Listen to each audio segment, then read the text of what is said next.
I thought I'd decide to make a quick video on this homelite Super XL, in case if you don't know how to start one of these.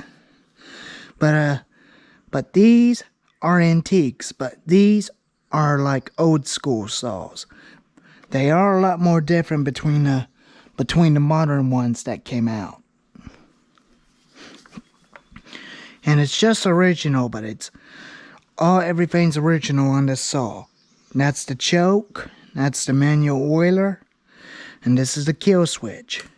And that's on and off. And this button right here is the manual oiler button. I actually squared it onto the bar to give it a little bit of lubrication on the chain. But it's got an automatic oiler. Manual and automatic oiler. First thing you want to do is turn it on and push the button to lock the throttle. And you're going to pull out the choke. And I usually drop start them like this, but I know you're not supposed to. You gotta keep it level like that. And just be very careful when you drop start these saws. Actually, let's take it outside because now you gotta be very careful when you drop start these, because they will intentionally kick back if you don't know what you're doing. I usually hold it level like this. So this is how I usually do it. When it fires like that, you can put it on half choke. I usually put it on half choke. Now you gotta pull it probably once.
Now the trick with these, you let them warm up for about 20 minutes or 20 seconds.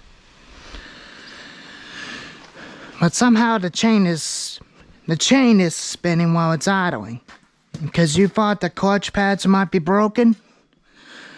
That wasn't the clutch pads, it's your idle speed. You usually have to turn it down just a little bit. That's kind of like you're giving it fuel.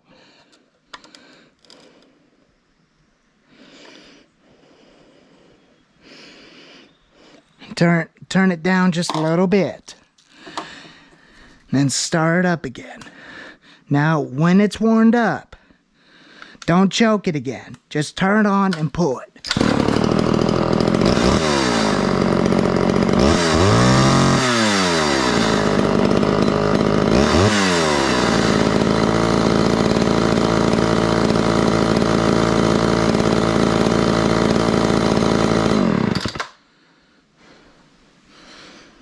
Now that's better. You can let the chain crawl. That's where I want it to be, right there.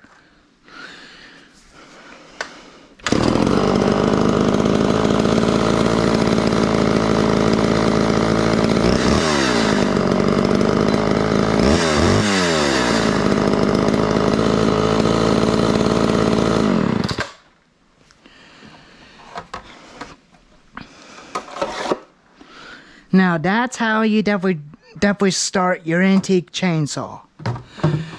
I actually call my antique saws an old school. That's what I like to call it, an old school. And now for the modern one, modern ones do the same thing as the old ones do. Some of them do have auto choke. Some of them do not. But it's got a chain brake. You push that forward to lock it in. Because there's no auto choke. Because it don't have a throttle lock. Up is same thing, just like the old one. Just like the Super XL. Up is on. Down is stop. Same thing like the Super XL. Same thing. When it pops, you can push the choke in.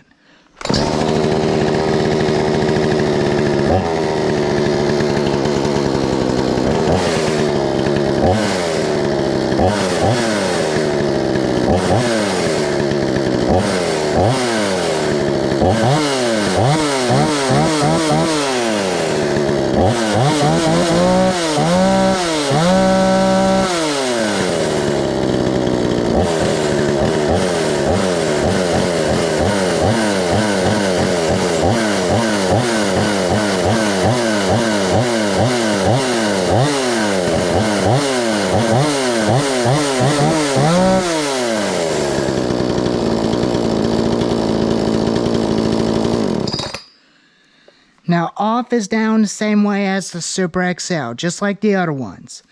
Down is off, up is on. Now when these are warmed up, don't choke them. Just turn them on first.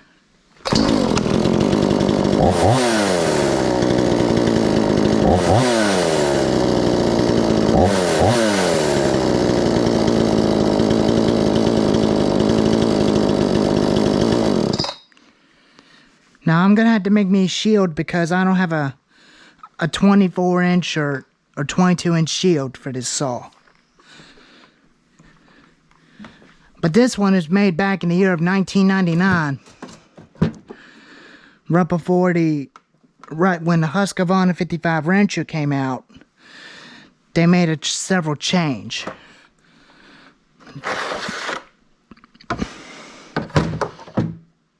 But it's got a decompression valve. Super XLs don't. Some of them do, but the 400 XLs do. But this one is a little bit more different than the old school. This is a new version. This is a Husqvarna 455 wrencher. 20-inch bar, original 20-inch chain. This chain hadn't been dull. I hadn't dulled the chain, but I still kept it sharp.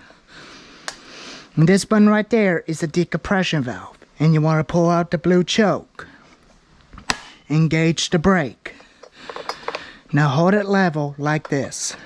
Just like I showed you before on the Super XL. When it burps, push the choke in.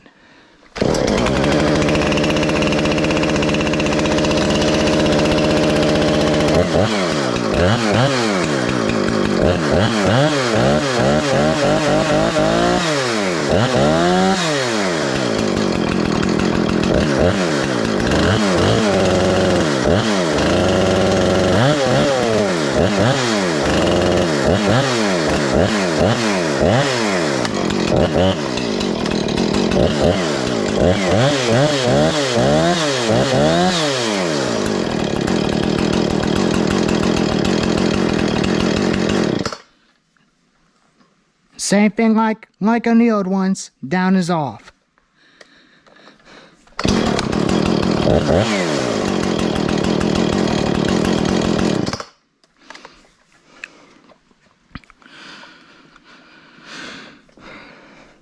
So, if you got a Husqvarna 450 or 50E series, but this one can pull a 20-inch bar. It can pull a 20-inch bar and an 18-inch bar. But this one is a little different between the 455 and the Super XL. This one's got an auto choke. Same thing, decompression valve. Same thing with the brake. And prime it 3 times or 6 times. Now, you hear that?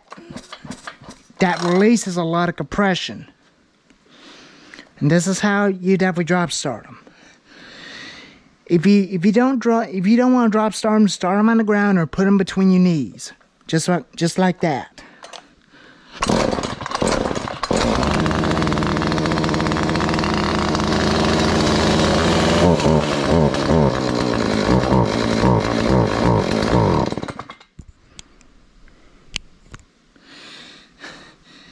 Now, when this thing does that when it's cold, it does that when it's cold all the time.